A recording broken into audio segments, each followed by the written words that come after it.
और पहला प्रश्न है यहाँ पर, सही और गलत बताएं। कह है, जेम्स मिल ने भारतीय इतिहास को हिंदू, मुस्लिम, ईसाई 3 कालखंडों में बांट दिया था। तो यहाँ पर आपने सही गलत बताना है। उत्तर लिखेंगे आप सही। इसके बाद अगला यानी कि दूसरा प्रश्न यहाँ पर है, ख वाला, सरकारी दस्तावेजों से हमें ये समझने में मदद मिलती है कि आम लोग क्या सोचते हैं। तो क्या ये सही है? उत्तर लिखेंगे गलत। इसके बाद अगला प्रश्न है, ग वाला, अंग्रेजों को लगता था कि सही तरह शासन चलाने के लिए सर्वेक्षण महत्वपूर्ण होते हैं। तो बच्चों इसका उत्तर लिखेंगे आप सही। और इसके बाद यहाँ पर आपके लिए प्रश्न शुरू हो जाते हैं। आइए विचार करें। आप देख रहे हैं यहाँ पर, आप अपनी पाठ्य पुस्तक के पहले चैप्टर के अंत में देखें, इसी प्रकार से आपको वहाँ पर प्रश्न मिलेंगे। तो यहाँ पर जो आइए विचार करें में दूसरा प्रश्न यहाँ पर, जेम्स मिल ने भारतीय इतिहास को जिस तरह कालखंडों में बांटा है उसमें क्या समस्याएं हैं। उत्तर में लिखेंगे आप, 1817 में स्कॉटलैंड के अर्थशास्त्री और राजनीतिक दार्शनिक जेम्स मिल ने 3 खंडों में ए हिस्ट्री ऑफ ब्रिटिश इंडिया यानी कि ब्रिटिश भारत का इतिहास किताब लिखी। इस किताब में उन्होंने भारत के इतिहास को निम्नलिखित 3 कालखंडों में बांटा था। इस प्रकार आप इसे लिखेंगे। उसके बाद उन 3 कालखंडों के नाम यहाँ पर आप देख सकते हैं। नंबर 1 हिंदू, नंबर 2 मुस्लिम और नंबर 3 ब्रिटिश। इस प्रकार से आप इस प्रश्न का उत्तर लिखेंगे। देख रहे हैं ना आप यहाँ पर, ये है प्रश्न और ये है उसका पूरा उत्तर।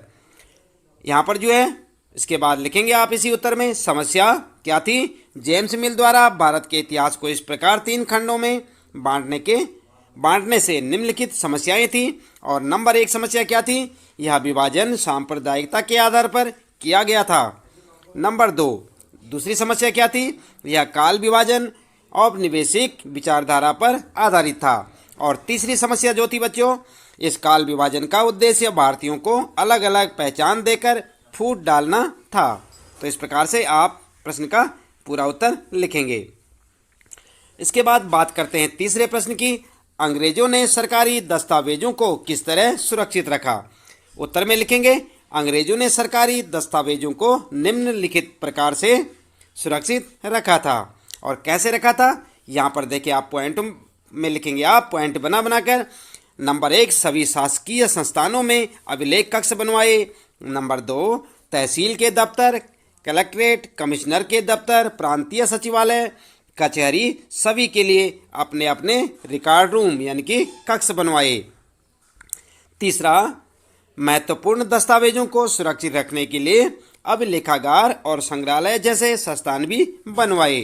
तो इस प्रकार से आप इस प्रश्न का उत्तर लिखेंगे, यानी कि तीसरे प्रश्न का उत्तर इस प्रकार से लिखेंगे। इसके बाद बच्चों बात करते हैं यहाँ पर चौथे प्रश्न की। तो चौथा प्रश्न यहाँ पर पूछा गया है, इतिहासकार पुराने अखबारों से जो जानकारी जुटाते हैं वह पुलिस की रिपोर्टों में उपलब्ध जानकारी से किस तरह अलग होती है। उत्तर में क्या लिखेंगे आप? उत्तर लिखेंगे, पुराने अखबारों से जानकारियाँ। पुराने अखबारों से इतिहासकार जो जानकारियां प्राप्त करते हैं यह संवाददाताओं द्वारा क्षेत्र में जाकर इकट्ठी की गई जानकारियों पर आधारित होती हैं। इस तरह अखबार घटनाओं का सही और विस्तृत विवरण प्रस्तुत करता है। पुलिस रिपोर्ट के पक्षतापूर्ण होने की संभावना होती है, क्योंकि पुलिस रिपोर्ट सरकार की सोच, वरिष्ठ अधिकारियों के दबाव तथा जांच अधिकारी के व्यक्तित्व पर निर्भर होती है। तो इस प्रकार से आप इस चौथे प्रश्न का उत्तर लिख सकते हैं। इसे आप ध्यानपूर्वक देखें और ठीक इसी प्रकार उत्तर लिखें। इसके बाद बच्चों पांचवा प्रश्न है यहाँ पर आपके लिए, आइए करके देखें।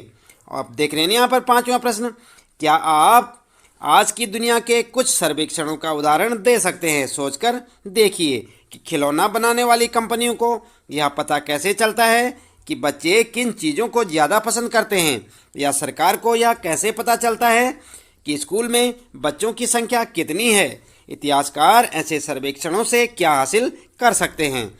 उत्तर में लिखेंगे बच्चों आप, उत्तर लिखेंगे सर्वेक्षणों के कुछ उदाहरण निम्नलिखित हैं। और क्या क्या उदाहरण है जो सर्वेक्षण होते हैं उनके, जैसे जनगणना, चुनाव पूर्व सर्वेक्षण, वनों का क्षेत्रफल जानने के लिए सर्वेक्षण, नए तेल व गैस क्षेत्र का पता लगाने के लिए सर्वेक्षण। इस प्रकार से आप इसमें यहाँ पर उत्तर लिख सकते हैं। और साथ ही साथ आप लिखेंगे खिलौने बनाने वाली कंपनियां हेडिंग डाल के, और खिलौने बनाने वाली कंपनियां भी सर्वेक्षण के माध्यम से बच्चों की पसंद का पता लगाती हैं। दूसरा सर्वेक्षण, जैसे स्कूलों में बच्चों की संख्या जानने के लिए सरकार स्कूल और प्रशासनिक अधिकारियों की रिपोर्ट के सर्वेक्षण के आधार पर स्कूलों में बच्चों की संख्या पता लगाती है। इसके बाद बच्चों, इतिहासकारों के लिए सर्वेक्षणों का महत्व क्या होता है। इतिहासकार सर्वेक्षणों से विभिन्न जानकारियां इकट्ठा कर सकते हैं और समाज में आ रहे बदलाव के विषय में लिख सकते हैं। तो इस प्रकार से आप इस प्रश्न का उत्तर लिखेंगे।